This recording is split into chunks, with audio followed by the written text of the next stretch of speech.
അപ്പൊ അവൾ എന്നെ പഠിപ്പിക്കുക ഹോൺ അടിക്കണം, ഓക്കെ, ഇൻഡിക്കേറ്റർ ഇടണം, ക്ലച്ച് ചവിട്ടണം, ഓ ഗിയർ ഡൗൺ ചെയ്യണം. ഇതൊക്കെ കഴിഞ്ഞപ്പോൾ തിരിക്കാൻ ഞാൻ മറന്നുപോയി. ഞാൻ ചെന്ന് നോക്കുമ്പോൾ എൻ്റെ കാറ് പച്ചക്കറിക്കടയുടെ ഉള്ളിൽ പാർക്ക് ചെയ്തിട്ടിരിക്കും. പക്ഷെ അങ്ങനെ ഒരു കട ഇടിച്ച് പൊളിച്ച ഒരു ഭാവം ആ മുഖത്തില്ല. ഞാൻ ചെല്ലുമ്പോൾ പയറൊക്കെ പൊട്ടിച്ച് കളിക്കാതെ. എൻ്റെ വൈഫിനെ കുറിച്ചൊക്കെ ഞാൻ പറയാറുണ്ട്, മുത്താണ് അവള്, മുത്ത്. അതായത് ഇവള് ബൈക്കായിട്ട് പോകുമ്പോൾ ഞാൻ പുറകെ കാശായിട്ട് പോകണം. എല്ലാ ജംഗ്ഷനിലും ഇടിയുണ്ടാക്കും. ഒരാൾക്കൂട്ടം ഇവള് വണ്ടിയായിട്ട് പോയാൽ ഞാൻ ബാക്കിൽ പോയിട്ട് ആൾക്കൂട്ടം കണ്ടാൽ ഞാൻ ചോദിക്കും, ഒരു സ്ത്രീ ഇടിച്ച് നിർത്താതെ പോയതല്ലേ, തരാം. ഇവള് ഒരു ദിവസം പറയാം എന്നോട്, താറ് വാങ്ങിച്ചോടെ, താറില്ലേ, താറ്. ഞാൻ ചോദിച്ചാൽ എന്തിനാ? അപ്പൊ ഇടിച്ചാൽ ഞാൻ മരിക്കില്ലല്ലോ. ഞാൻ പറഞ്ഞു, വിശേഷം മറ്റൊരു മരിക്കില്ലേ. ഇവള് 5 പ്രാവശ്യം ടെസ്റ്റിന് പോയി, കാറിന്റെ ടെസ്റ്റിന് 5 പ്രാവശ്യം പൊട്ടി. ഒരു നാണവും മാനവും ഇല്ല കേട്ടോ. MVDയോട് ഞാൻ ചോദിച്ചു, MVD എൻ്റെ ഫാനാണ്. അപ്പൊ MVD ഞാൻ ചോദിച്ചു, സാറേ എന്താ സംഭവിച്ചു? അപ്പൊ അയാൾ പറഞ്ഞു, ഒരു കമ്പി ബാക്കി നിർത്തിയെങ്കിൽ ഞാൻ കൊടുത്തേര്.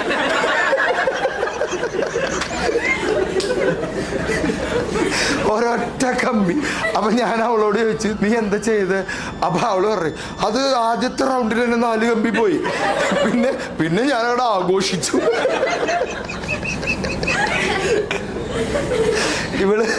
ഇവള് കുറെ കാലം വണ്ടി ഒരാളുടെ കൂടെ ഒക്കെ ഓടിക്കാൻ പഠിച്ചിട്ട് ഒറ്റയ്ക്ക് ഓടിക്കണമെന്ന് ആഗ്രഹം ഇവൾക്ക്. അങ്ങനെ എൻ്റെ കാർ എടുത്തിട്ട് പോയി. രാവിലെ 7 മണിക്ക് ഒറ്റയ്ക്ക് ആദ്യമായിട്ട് പോകണേ. 7 മണിക്ക് പോയിട്ട് 7:30 ആകുമ്പോൾ എനിക്കൊരു ഫോൺ. ഞാൻ ചെന്ന് നോക്കുമ്പോൾ എൻ്റെ കാറ് പച്ചക്കറിക്കടയുടെ ഉള്ളിൽ പാർക്ക് ചെയ്തിട്ടിരിക്കും. പക്ഷെ അങ്ങനെ ഒരു കട ഇടിച്ച് പൊളിച്ച ഒരു ഭാവം ആ മുഖത്തില്ല.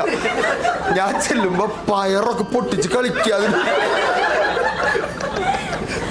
അപ്പൊ ഞാൻ ചോദിച്ചു, എന്ത് പരിപാടിയാണ് കാണിച്ചത്? അപ്പൊ അവള് പറഞ്ഞു, എന്തൊക്കെ ചെയ്യണം എന്നറിയോ? ഞാൻ പറയും, എന്ത് ചെയ്യണം? ടേണിങ്ങിലല്ലേ ഈ കട, ടേണിങ്ങിലാണ് ഈ കട.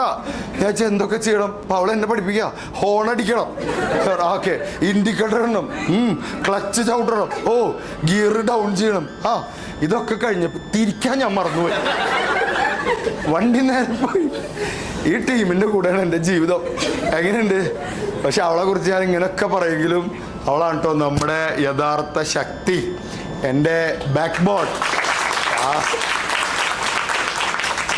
എൻ്റെ ബാക്ക് ബോണാണ്. നിങ്ങൾ കൈയടിച്ചത് എൻ്റെ ബാക്ക് ബോൺ നിങ്ങൾ കാണാനിട്ടാണ്.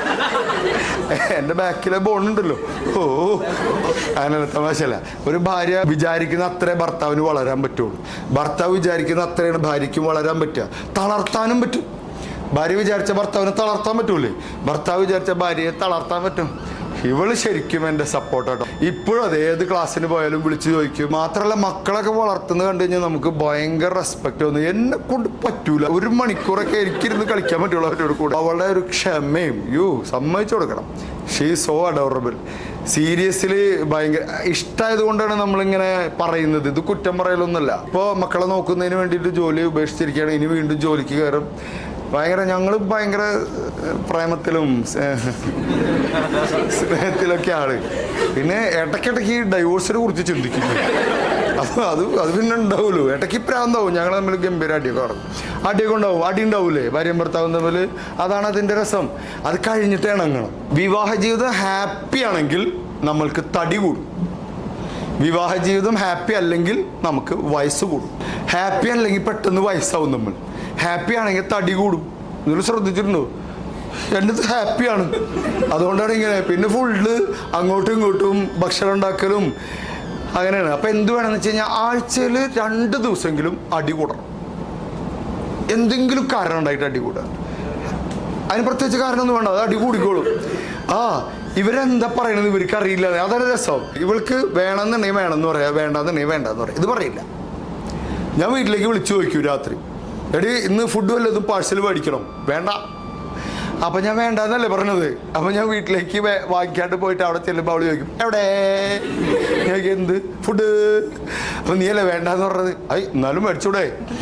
അപ്പം എനിക്ക് തോന്നി അടുത്ത പ്രാവശ്യം വീണ്ടും വിളിക്കും, എടി നിനക്ക് വേണോ? അപ്പോൾ അവൾ പറയും വേണ്ട. അപ്പം എനിക്ക് മനസ്സിലായി വേണമെന്നാണ് അതിൻ്റെ അർത്ഥം. അപ്പോൾ ഇപ്രാവശ്യം വാങ്ങിച്ചിട്ട് പോകും. അപ്പോൾ അവിടെ ചെല്ലുമ്പോൾ നിങ്ങൾ എന്തിനാ വെറുതെ കാശ് ചിലവാക്കണം? ഇങ്ങനെ തന്നെയാണ് നിങ്ങളെ കാശ് എവിടേക്ക് കാണാത്തത് പറയും, ചീത്ത പറയും. അപ്പം എനിക്ക് ഡൗട്ടായി ഇത് വേണമെന്നാണോ വേണ്ടതാണോ. അപ്പം 3-ാമത്തെ ആഴ്ച ഞാൻ വിളിച്ചു നോക്കി, എടി നിനക്ക് വേണോ? വേണം ഫുഡ്.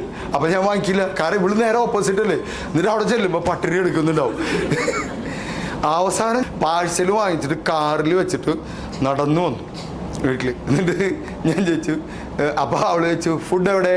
ഞാൻ അവർ വാങ്ങിച്ചിട്ടില്ല. അവൾ പറഞ്ഞു നിങ്ങളിങ്ങനെ തന്നെയാണ്, എന്നെ മനസ്സിലാവില്ല അത് പറഞ്ഞു. അങ്ങനെ ഞാൻ പോയിട്ട് കാറിൽ നിന്ന് എടുത്തു കൊടുത്തപ്പോൾ എൻ്റെ വിശപ്പൊക്കെ കിട്ടി, എനിക്ക് വേണ്ട.